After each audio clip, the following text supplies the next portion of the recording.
Po, topic natin pag tumatanda na tayo, edad 40, 50, 60 years old, merong mga bagay bawal na gawin. Okay? Mga bawal na lifestyle na to.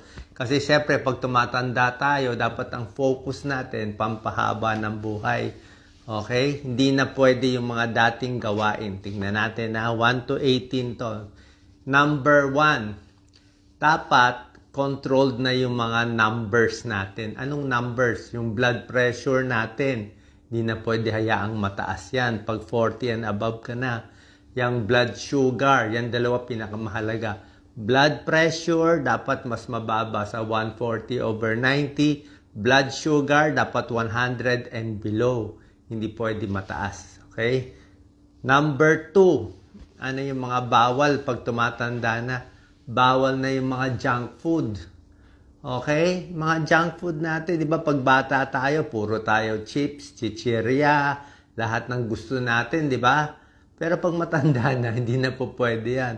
Yung mga matatamis, okay? Yung paborito nating matatamis na mga donut na puro icing, pang bata lang yun. Pag edad 40 na, 50, 60, naku, konting-konti na lang kakainin mo yan. Isa pa, sama natin sa number 2, soft drinks. Okay, soft drinks. Pag bata ka pa, wala ka pang 40, sige, mag-soft drinks ka. Pero meron nagkaka-diabetes, edad 30 pa lang. Pero kung 40, 50 years old, senior na, tingin ko hindi na pwede masyado mag-soft drinks. Iwas na. Okay? Alam naman natin, sobrang tamis yan.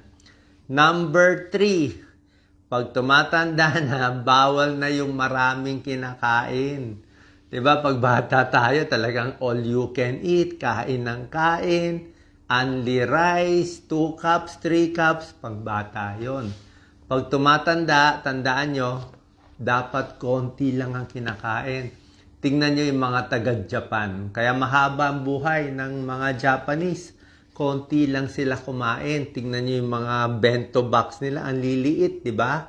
Ganun lang kaliliit dapat. Kahit yung dessert nila maliit. Isa pa, mas matanda tayo, mabagal ang metabolism. Pag mabagal ang galaw ng katawan natin, mabagal metabolism, mabilis tayo tumaba. So you have to eat less. Actually, may pag-aaral yan Yung taong mas konti ang kinakain, mas payat, mas mahaba buhay. Nakakagulat. Mas konti kinakain, mas mahaba ang buhay. Mas payat, mas okay pa. Kasi siguro, pag marami pagkain, nahirapan yung katawan. Number 4, dapat tama na kinakain natin.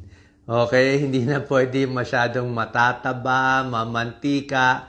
Pag tumatanda na, dapat marami ng gulay, marami ng isda, di ba? Gulay, isda, prutas, yun ang kakainin natin. Number 5 na bawal sa nagkakaedad, ito, magugulat kayo. Number 5, hindi na pwede masyadong pagpupuyat o yung walang tulog buong gabi, inuman buong gabi, night out, hindi na kaya pag tumatanda. Pag bata pa tayo, kaya hindi ka matulog 2 araw, di ba? Kaya ng katawan. Pero ngayon, hindi na kayang sobrang puyat. Kung bata ka pa, kaya mo pa mag-duty. Parang kami mga doktor. Diba? 36 hours duty namin, kaya namin noon yon. Pero ngayon, papa-duty mo ng 36 hours, hindi na kaya ng katawan. Manginginig na ang katawan. So, sobrang puyat, hindi na bagay yan pag tumatanda.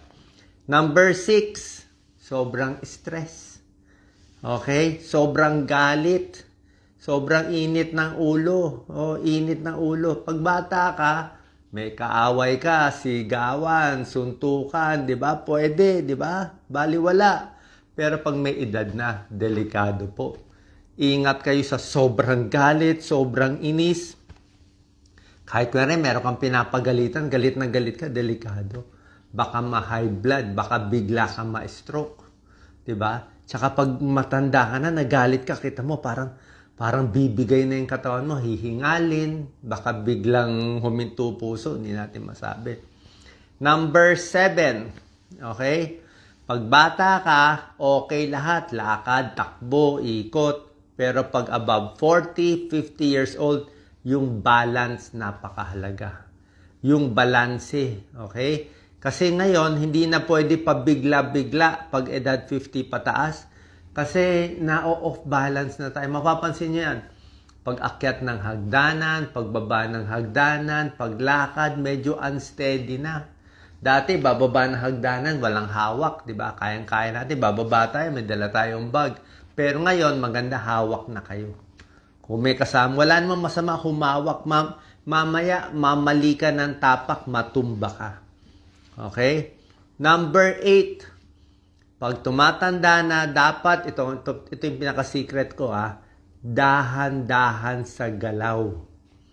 Ano ibig sabihin dahan-dahan sa galaw? Slowly. Actually, sabi yan ni Donald Trump, si dating Presidente Donald Trump. Ang turo niya, ganyan. Sabi niya, dahil matanda na nga siya, di ba, nung president siya daw lagi dahan-dahan, akyat ng airplane, pababa, slowly, tingin, pag-ikot, slowly. Bakit? Pag tumatanda tayo, maraming delikadong movements. Yung balance mo nawawala. Yung hilo mo mas madalas. Tama, di ba? Pag tumatanda, more vertigo, more hilo. Tumingin ka lang dyan sa baba, tumingin ka ganyan, mahihilo ka na Biglang ikot, medyo mahihilo ka na. Pero pag bata ka, di ba, iikot-ikutin ka nung kalaro mo, kaya natin Pero pag tumatanda, slow movement. Isa pa, mabilis na mapilay kung matanda. Oras na maling tapak, matatapilok. Maling ikot, biglang sumakit na yung likod. Diba? Tulog lang konting mali, stiff neck na agad. Bakit? Maraming diferensya. Pag tumatanda, yung neck, nagkaka-problem. Shoulder, nagkaka-problem. Likod, may problema. Tuhod ng may edad. Diba? Kamay, tuhod, lahat yan humihina. Pati puso, pati baga. Kaya slow movement lang. Huwag mong papagurin yung katawan, yung biglang akyat ng hagdanan, 2 palapag, kita mo, hingal na hingal kayo. Diba? Parang hinahabol nga. Dati hindi naman. Bakit? Mas mahina na ang baga at puso, mas matigas na yung puso pag tumatanda. Pati yung mga ugat tumitigas. Number 9. Paggising sa umaga, dahan-dahan din pag matanda na. Marami yan nangyayari. Meron akong kakilala. Paggising sa umaga, nahilo siya, bumagsak. Na-fracture ata. Fracture kamay, fracture likod. Yan si Doc Lisa, minsan bagong gising, nagmamadali, biglang upo. Nag-vertigo siya. 3 araw, umikot yung buong bahay. Kasi nga, pag biglang ano na yung tenga nasa tenga yung balance natin Nagkaroon ng vertigo. Tsaka delikado rin sa morning, yung biglang gising, biglang trabaho sa umaga, meron na i-stroke. Ang oras na pinakadelikado sa stroke umaga. Pinakamarami na i-stroke, alas 5, alas 6 ng umaga, alas 7, alas 8. Yan ng early hours, dyan pinakamataas ang blood pressure, dyan pinakamarami na i-stroke. Bakit? Usually kasi buong gabi, pagising sa umaga kasi ang dami mo na iniisip Ang dami mo nang gagawin, di ba? Bagong gising, tumataas yung cortisol, yung stress level natin. Pati blood pressure mataas. Kaya nga yung gamot sa high blood, maganda inumin sa gabi. Para sa morning, ma-protect ka. Karamihan ng stroke, majority, umaga. Kaya pag umaga, easy lang. Lalo na pag tumatanda, naha-high blood na tayo sa umaga. Number 10, ito bawal na yung mag-isa. Diba? Alam ko, pag bata tayo, diba kayo mga kabataan, kaya natin mag-isa. 1 buwan, tayo lang sa dorm natin, diba? Kaya natin yan Diba? Loner tayo, solo tayo, di natin kailangan kaibigan, kaya yan kung bata ka. Pero, pag tumatanda na, hindi na po pwede. Ang pampahaba ng buhay, sabi to ng mga edad 100 pataas, yung mga lumampas ng 100, ang pinakamasaya at pampahaba ng buhay nila, kaibigan, kakilala. Kaya yung mga senior gusto mag-usap-usap. Yan ang kailangan.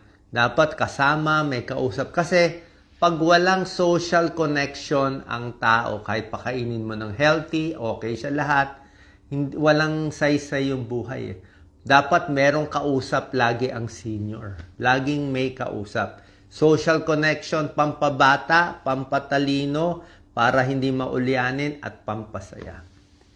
Number 11, ito. Pag tumatanda na tayo, sabihin ko na, let go of jealousy and hate. Ito, mahirap to. Yung mga inggit natin sa katawan, di ba? Pag bata ka, inggit ako dito. Ba't siya influencer? Ba't siya celebrity? Ba't siya maganda? Inggit, galit ako. Pero pag matanda na, 50, 60, alam mo, wala nang reason mainggit eh. Oo, senior na eh. Ba't pa maiinggit, di ba? O ba't pa magagalit? Parang buong buhay mo, hindi na rin maganda sa katawan mo to. Actually, yung inggit, hindi lang masama doon sa tao, masama sa iyo mismo. Kaya parang wala nang reason eh, kasi tumatanda na. Dapat nga mas matanda, mas kalmado na. Number 12, pag tumatanda, mag-isip na tayo paano tutulong sa kapwa. Okay? Kung dati, ipon tayo ng ipon ng pera, pag tumatanda na, kailangan tumulong kahit maliit na bagay. Hindi naman kailangan mayaman kayo. Help in your own little way. Hindi na pwede yung makasarili. Tsaka dapat, pag edad 50, 60, kahit papano, nakaipon na dapat konti, dapat enough na tumulong sa iba. Kasi yun lang ang meaning ng buhay. Kundi, puro ka na lang pansarili. Wala kang magiging kaibigan. Number 13, pag tumatanda, kailangan naka-rubber shoes ka na. Oo, tingnan mo at sa ospital, kita mo sa ospital, yung mga doktor na medyo matatanda na, lahat rubber shoes. Sa ibang bansa, yung madalas maglakad, di ba? Marami sa kanila rubber shoes. Tayo sa atin, tsinelas. Hindi pwede tsinelas eh. Kailangan rubber shoes, hindi dahil magastos tayo, para protektahan ang tuhod, ang paa, ang likod.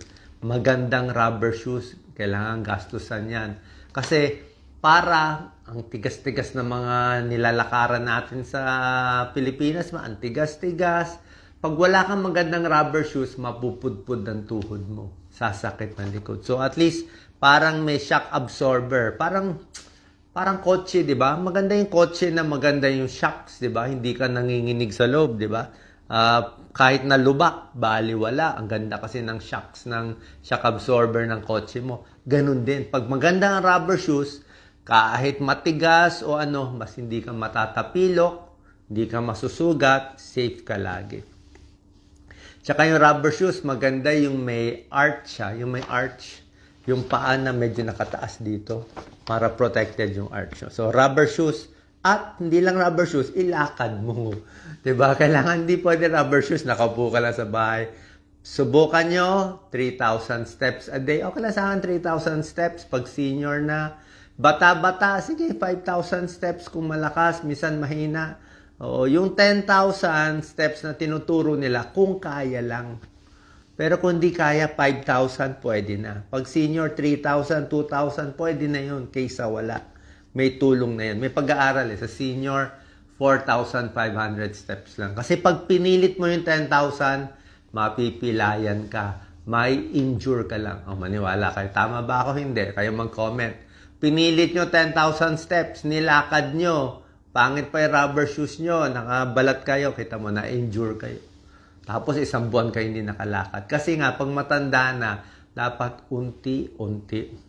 Mahirap sundin yung mga tinuturo sa, minsan basta mag 10,000 steps ka, maglakad ka isang oras. Minsan, hindi possible eh, hindi kaya eh. Konti.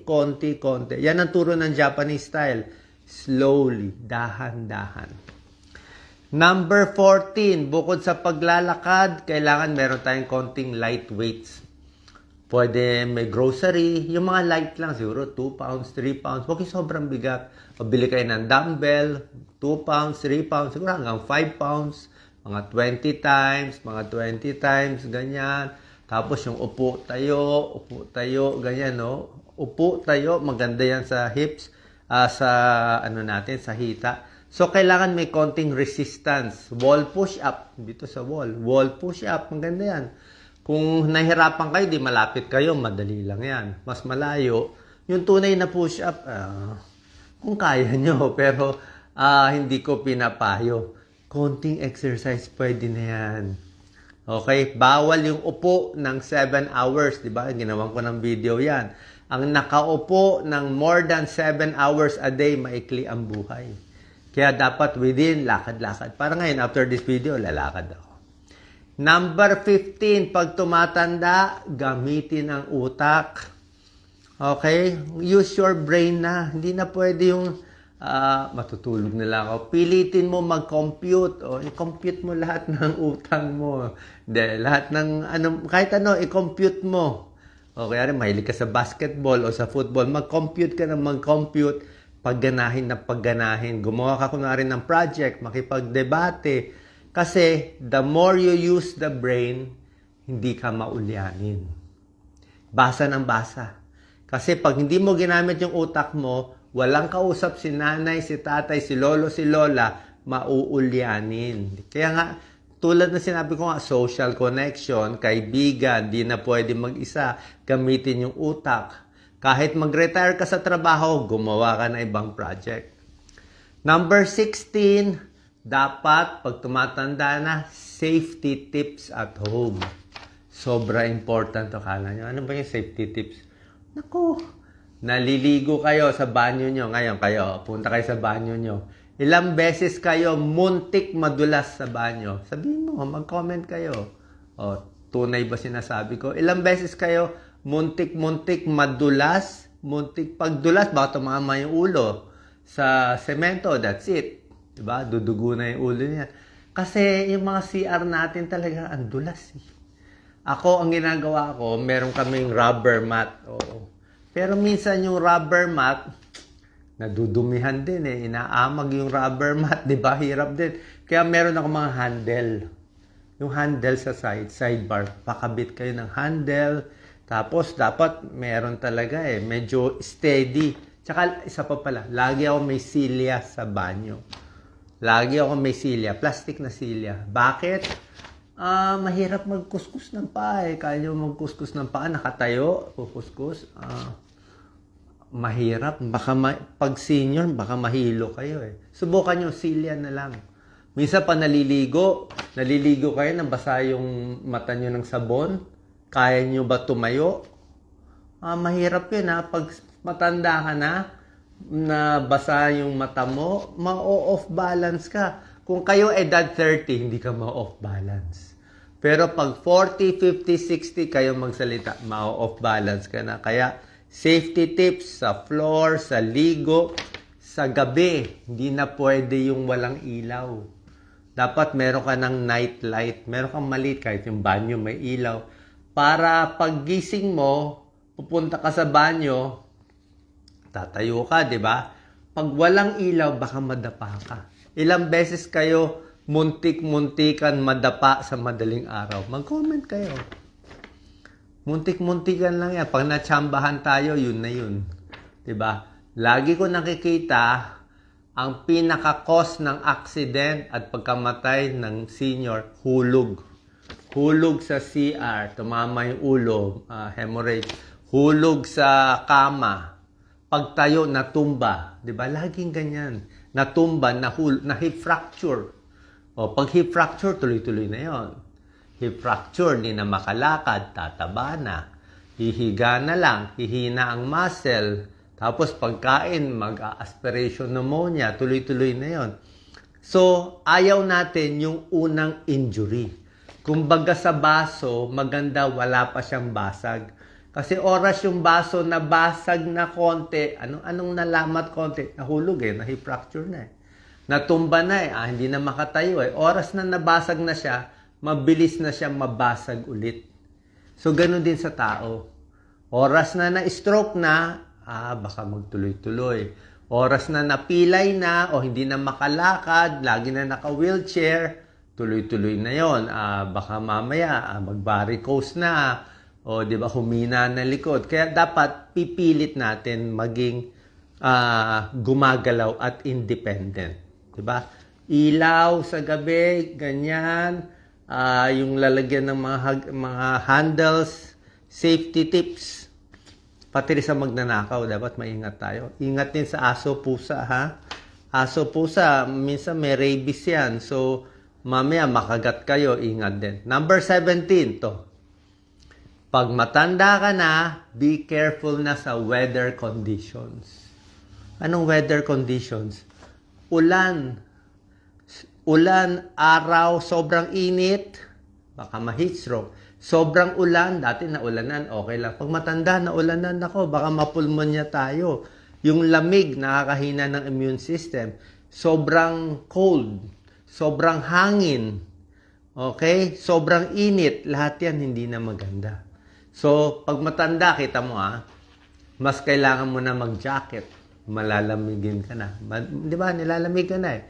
Isa pa, nakalimutan ko sabihin kanina. Mas matanda, mahirap na makakita sa gabi. Parang may night blindness na tayo. Mas madilim, mas di mo na makita. Mas mabilis ka na masilaw. Okay? Kasama yun eh. Kasama yun sa pag-iedad. Kaya, pag humihina na yung balance, yung mata natin, yung tenga, a-adjust na. Dapat, safety tips na tayo. May handle na, maingat na, may ilaw na sa gabi. At yun. Tapos yung tsinelas ko, dapat nakasure na doon sa isang lugar. Mamaya, matapakan mo yung tsinelas mo, matumba pa. So, yan, number 17. And number 18, lastly, pampahaba ng buhay, dapat isipin mo na ano yung legacy mo. Diba? Lahat naman ng buhay may halaga.